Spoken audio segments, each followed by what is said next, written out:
Electrical power has been abundant in recent years through the UK's coal, oil, gas and nuclear-fired power stations. But times are changing quickly, and with our ageing fleet of power plants, together with the ever-increasing drive for carbon reduction, are we leaving ourselves short on baseload power?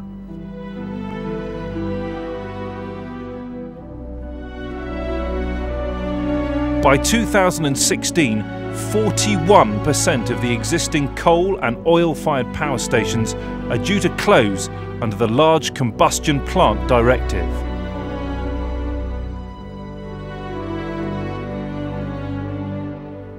Over half of our existing nuclear facilities will also switch off within the next 5 years. It's also probable that the last existing plant will close before a new one even opens. How do we expect to replace such a loss of baseload power generation? In 1990, 1% of our power generated used natural gas. By 2020, that figure is expected to rise to 60%. During that same year, it is highly likely that we will be importing 80% of our gas from foreign shores, with little indigenous production left.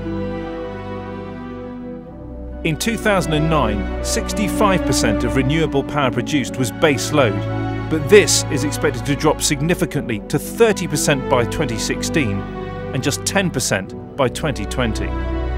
Why? Wind farms.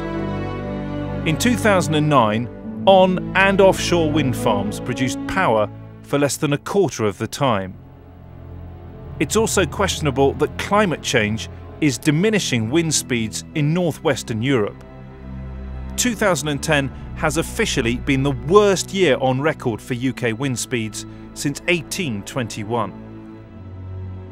This is of serious concern, yet according to an Ofgem report, investments of over £200 billion will be required for offshore wind over the next 10 years.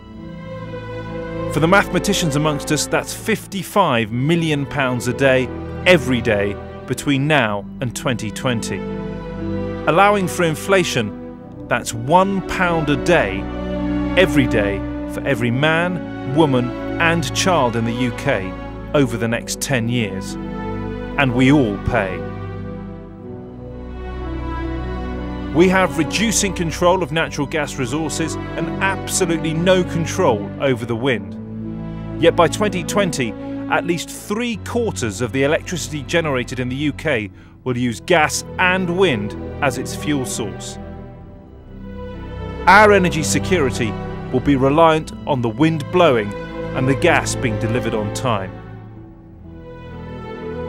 There is also no doubt that within the next 5 years, demand will be perilously close to our generation supply capability. The real difficulties will come when we are forced out of economic recession and demand starts to increase once more.